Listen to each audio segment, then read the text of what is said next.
Hi everyone, welcome to Gamersledge.com. I am joined by the legendary Mark Mckenna. Such an honor to interview you. I am a huge fan of your work. All my friends, a lot of our followers on the site, huge fans of your work. For those that are not familiar, shame on you, number one. But number two, can you tell the folks what you are most famous for? Well, I've worked in comics for 29 years and over 500 comics. The funny thing for me is I've never had runs on any comic more than 14 issues. I would say Doom Patrol, I did a book Legion 89 and 90 for DC. And in 2001 I did Exiles, which was the X-Men project that they made the Days of Future Past a little bit more connected with. But that's pretty much the main stuff that I've worked on that, that had long runs anyhow. And so, I know for me, my favorite work of yours is Silver Surfer. Yeah. And he's one of my favorite characters. But looking back on your awesome career that you must be very proud of, what would you say stands out for you as like stuff I didn't do enough Silver Surfer. Unfortunately, I did an issue of Silver Surfer, I did some stuff in an annual, I did some pinups, and not enough of that. And he is my favorite guy. Cosmic characters always had a special place in my heart. As far as other things that I've done that are probably landmark things, I did the Parallax Final Night one-shot where we took out Hal Jordan with Ron Mars and Mike McKone, and I worked on the Justice League World Without Grown-Ups, which actually introduced a teen, was it Teen Justice, or is that what it was? Yeah, the young guys, which was a nice project too. And then I did the Doom books that Marvel, Heroes Reborn and Heroes Return. I did the bookends. I did the Heroes Reborn and the Heroes Return, which was a Doom and Doomsday books with Chris Claremont and Mike McKone also. They were kind of landmark books for me too. And so tell folks that are watching what you're working on now.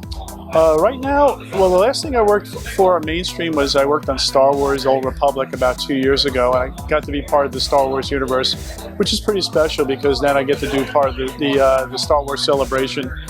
I get invited to try out for them every year because you have to have worked on licensed Star Wars product to be acknowledged. Right now I'm working on two of my own projects. I'm doing I do a kid's book called Banana Tale, and I'm doing a Halloween book called the Boonana Tale Halloween Special.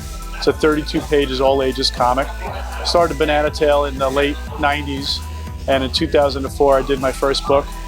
My father, who created the idea with me, passed away in 2002, so I decided to do the book myself, and now I have 4 books out with the comic coming out in the next couple of weeks. The other thing I do is a thing called Combat Jacks.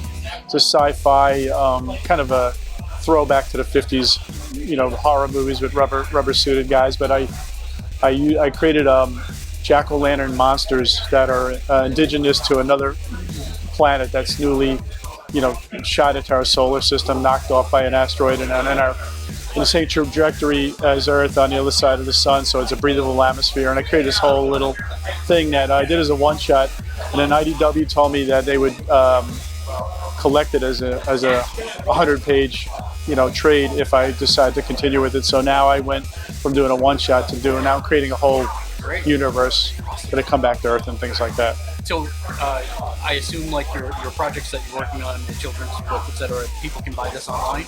Yes, I have 2 websites. For Banana Tale, it's bananatail.com, like a prehensile tail. Mm-hmm. And then for Combat Jacks, it's combatjacks.com.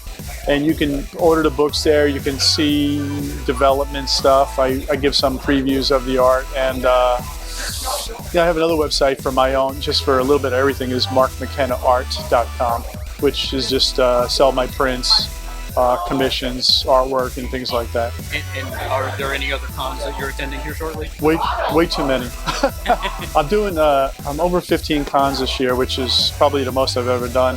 But as you know, there's more cons than ever now. And I have to be careful I don't double and triple book, which is something I did this year. I double booked on a show because you get invited to do shows 6 months before they happen, and then you say sure, and then next thing you know, there's 52 weekends in a year. You don't really expect to be double booking on the same weekend 6 months before it happens. It happens though. So after this show, I'm doing the Wildcat Con at the Pennsylvania Institute of Technologies next weekend. Then I'm doing a Rhode Island Comic Con right the day after Halloween, November 1st and 2nd. This is kind of cool. I'm getting flown, me and my wife are getting flown to Costa Rica the week before Christmas for the Costa Rica Comic Con, which is not a bad thing. The only thing I didn't know about is I didn't know the country, so I didn't know if I was going to get sold into white slavery or not, you know. But I understand it should be a really nice time there. Fantastic. Well, we really appreciate you taking some time to talk to us. Sure. Everybody visit markmckennaart.com. Is that correct? That's correct. Thank you. And keep it locked to Gamersledge for more comic news.